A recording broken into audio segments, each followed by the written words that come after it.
Vamos a ver ahora el tema de for each al manejar argumentos variables. Con lo que hemos visto hasta el momento, hemos utilizado un ciclo for para iterar cada uno de los elementos del arreglo var_arg.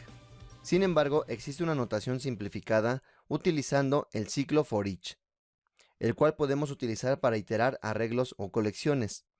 Ese tema lo estudiaremos a detalle más adelante. Sin embargo, queremos mostrarles cómo simplificar la iteración de los elementos de un arreglo utilizando este concepto de for each. Básicamente lo que hacemos es declarar un ciclo for, pero a diferencia de un ciclo for normal, el cual tiene 3 elementos a declarar, un ciclo for each solo tiene 2 elementos a declarar, que es la variable que va a recibir cada uno de los elementos del arreglo y el arreglo que se va a iterar.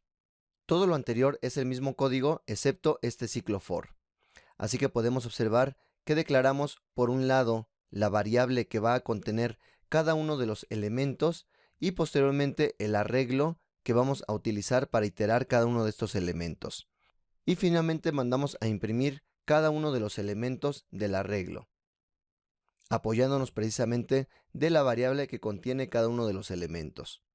La única desventaja de esta notación es que si necesitamos conocer el índice del elemento que se está iterando de este ciclo for, esta sintaxis no nos va a servir, ya que en ningún momento se ha declarado un contador que nos ayude a saber cuál es el elemento que se está iterando, ya que el ciclo for each únicamente nos regresa el elemento iterado, pero no el índice que se está iterando.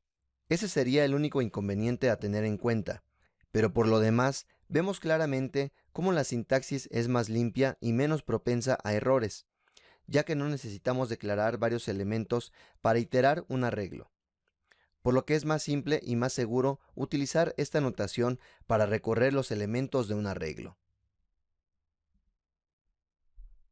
Varios argumentos. En este código básicamente explicaremos una regla más del uso de argumentos variables, la cual indica que si vamos a utilizar el concepto de argumentos variables, es necesario que sea el último de los argumentos declarados en un método. De esta manera, al mandar a llamar la función, no habrá confusión para el compilador, ya que en cuanto detecte que comienza el tipo de datos var_arg definido, ese comenzará a crear el arreglo de elementos enviados a la función. En pocas palabras, el compilador de Java detecta el número de elementos enviados, y una vez que ha terminado de asignar los elementos que no son de tipo var_arg, revisará si el último argumento declarado es de tipo var_arg, y así es como todos los valores restantes que sean del mismo tipo que el argumento var_arg definido, los asignará al elemento de argumento variable, y como sabemos finalmente los convierte en un arreglo. Esta regla es muy importante para el uso de var_args, ya que en ocasiones lo queremos combinar con varios argumentos, y aquí es donde debemos respetar esta regla. Así que observamos que en un método podemos definir varios argumentos, pero si vamos a utilizar argumentos variables, este debe de ser el último argumento definido en el método.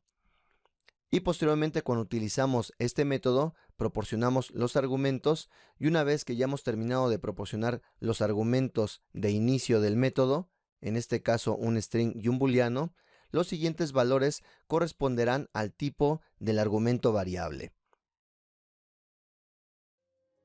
Y de esta manera estos últimos argumentos corresponderán al arreglo de argumentos variables que se va a crear en esta posición.